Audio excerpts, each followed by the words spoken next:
ಗುರುಭ್ಯೋ ನಮಃ. ಹರಿ ಓಂ. ರಾಘವೇಂದ್ರ ಸ್ವಾಮಿಗಳವರ ಪೂರ್ವಾಶ್ರಮದ ವೆಂಕಟನಾಥರು ಹೇಗೆ ಇದ್ದರು, ಹೇಗೆ ಬದುಕಿ ತೋರಿಸಿದರು, ಜನಗಳ ಮಧ್ಯದಲ್ಲಿ ಯಾವ ರೀತಿ ವ್ಯವಹಾರವನ್ನು ಮಾಡ್ತಾ ಇದ್ರು ಎಂಬುದನ್ನು ನಾವು ಒಂದು ಕಥೆಯ ಮುಖಾಂತರವಾಗಿ ತಿಳಿದುಕೊಳ್ಳೋಣ. ಸನ್ಯಾಸಿ ದೀಕ್ಷೆಯನ್ನು ತೆಗೆದುಕೊಳ್ಳುವ ಮುಂಚೆ ಒಂದು ಘಟನೆ ನಡೀತು. ಸೇತು ಸಮಾರಾಧನೆ ಅಂತ ಒಬ್ಬ ಬ್ರಾಹ್ಮಣ ಕರೀತಾನೆ, ವೆಂಕಟನಾಥಾಚಾರ್ಯರೇ ಸೇತು ಸಮಾರಾಧನೆಗೆ ಹೋಗೋಣ ಬನ್ನಿ, ಎಲ್ಲ ಊಟ ಇರ್ತದೆ, ದಾನ ಕೊಡ್ತಾರೆ, ದಕ್ಷಿಣೆ ಕೊಡ್ತಾರೆ ಅಂತಂದಾಗ ವೆಂಕಟನಾಥರಾಯರು ಹೇಳ್ತಾರೆ, ನಾನು ಊಟಕ್ಕಾಗಿ ಬರೋದಿಲ್ಲ, ದಾನ ದಕ್ಷಿಣೆಗಾಗಿ ನಾನು ಬರೋದಿಲ್ಲ, ದೇವರ ದರ್ಶನಕ್ಕೆ ಬರ್ತೇನೆ ಅಂತ ಹೇಳಿ ದೇವರ ದರ್ಶನಕ್ಕಾಗಿ ಬರ್ತಾರೆ ರಾಯರು. ವೆಂಕಟನಾಥ ಸಮಾರಾಧನೆಗೆ ಬಂದಾಗ ಕೆಲವರು ಇರ್ತಾರೆ ನೋಡಿ, ವೆಂಕಟನಾಥ ಬಾ ಇಲ್ಲಿ, ಅಲ್ಲಿ ಸಾಣಿಕಲ್ಲಿದೆ, ಗಂಧವನ್ನ ತೆಗಿ ಅಂತ ಹೇಳ್ತಾರೆ. ಆಯ್ತು ಅಂತ ಗಂಧವನ್ನ ತೆಗಿಲಿಕ್ಕೆ ಶುರು ಮಾಡ್ತಾರೆ. ರಾಯರು ವೆಂಕಟನಾಥರು ದೊಡ್ಡವರು ಸುಮ್ಮನೆ ಕೆಲಸ ಮಾಡೋದಿಲ್ಲ, ದೇವರ ನಾಮಸ್ಮರಣೆಯನ್ನ ಮಾಡುತ್ತಾ ದೇವರ ಕಾರ್ಯವನ್ನು ಮಾಡ್ತಿರ್ತಾರೆ. ಅದಕ್ಕಾಗಿ ರಾಯರು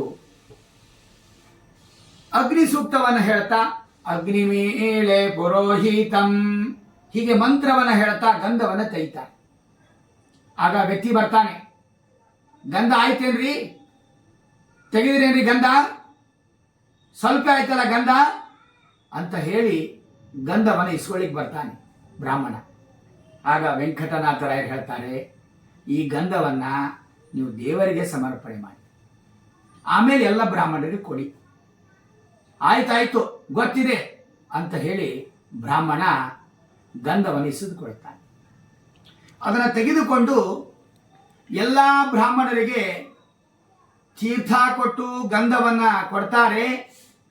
ಎಲ್ಲ ಪಂಡಿತರು, ಎಲ್ಲ ಆಚಾರ್ಯ ವರ್ಗದವರು ಗಂಧವನ್ನು ಹಚ್ಕೋತಾರೆ.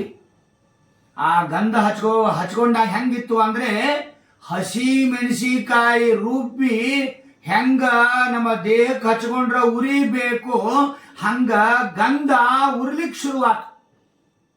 ಗಂಧದ ಸ್ವಭಾವ ತಂಪು, ಅದು ತಂಪು ಮಾಡಲಿಲ್ಲ, ಉಲ್ಟಾ ಆತ್ರಿ, ಬಿಸಿ ಆಗ್ತಾ ಅದ, ಉರಿತಾ ಅದ.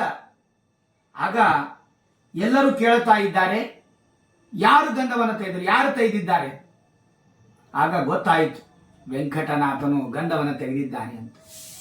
ಆಗ ವೆಂಕಟನಾಥರಾಯರು ಹೇಳಿದರು, ನಾನು ಮೊದಲಿಗೆ ಹೇಳಿದೆ ದೇವರಿಗೆ ಸಮರ್ಪಣೆ ಮಾಡಿ ಆಮೇಲೆ ಕೊಡಿ ಅಂತ ಹೇಳಿದ್ದೆ, ನೀವು ಹಾಗೆ ಮಾಡಲಿಲ್ಲ, ಅದಕ್ಕೆ ಉರಿತಾಯಿ. ಪುನಃ ಮತ್ತೆ ವೆಂಕಟನಾಥರಾಯರ ಹತ್ತಿರ ಕ್ಷಮಾಪಣೆ ಕೇಳ್ತಾನೆ ಬ್ರಾಹ್ಮಣ. ಆಗ ಗುರುಗಳು ಒಂದು ದೇವರಲ್ಲಿ ಪ್ರಾರ್ಥನೆ ಮಾಡಿಕೊಂಡಾಗ ಆ ಗಂಧ ಶಾಂತವಾಯಿತು. ಆದ್ದರಿಂದ ಇದರಿಂದ ನಾವೇನು ತಿಳಿದುಕೊಳ್ಳಬೇಕು ಅಂತ ಹೇಳಿದರೆ, ಎಲ್ಲ ವಸ್ತುಗಳು ಕೂಡ ಪರಮಾತ್ಮನ ಅಧೀನ, ದೇವರಿಗೆ ಸಮರ್ಪಣೆ ಮಾಡಿಯೇ ನಾವು ಉಪಯೋಗ ಮಾಡಬೇಕಾದದ್ದು. ಇದು ರಾಯರು ಹೇಳಿಕೊಟ್ಟ ಪಾಠ. ನಾನು ಅನ್ನುವುದಿಲ್ಲ, ಇದು ದೇವರದು ಅಂತ ತಿಳಿದು ಸಮರ್ಪಣೆ ಮಾಡಿ ಅಂದಾಗ ನಮ್ಮ ಜನ್ಮ ಸಾರ್ಥಕವಾಗುತ್ತದೆ ಎಂಬುವ ರಾಯರು ಗಂಧದ ಮುಖಾಂತರವಾಗಿ ನಮ್ಮೆಲ್ಲರಿಗೂ ಒಂದು ಒಳ್ಳೆಯ ಸಂದೇಶವನ್ನು ಕೊಡುತ್ತಾರೆ. ಅದಕ್ಕಾಗಿ ಅಹಂಕಾರದಿಂದ ಇರಬಾರದು. ದೇವರ ಅನುಗ್ರಹ ಆಗಬೇಕಾದರೆ ಆ ಭಗವಂತ ಅನುಗ್ರಹ ಆಗಬೇಕಾದರೆ ಅಹಂಕಾರ ಇರಬಾರದು. ಅಹಂಕಾರ, ಕಾಮ, ಕ್ರೋಧ, ಲೋಭ ಎಲ್ಲಿ ಇರ್ತದೆ ಅಲ್ಲಿ ದೇವರು ಇರೋದಿಲ್ಲ. ಇವು ಬಿಟ್ಟರೆ ದೇವರು ಇರ್ತಾ ಇದ್ದಾನೆ ಎಂಬುವ ಸಂದೇಶವನ್ನು ರಾಯರು ತಿಳಿಸಿಕೊಟ್ಟಿದ್ದಾರೆ. ಇಷ್ಟೇ ಸಾಕು. ಶ್ರೀಕೃಷ್ಣ ಅರ್ಪಣಮಸ್ತು.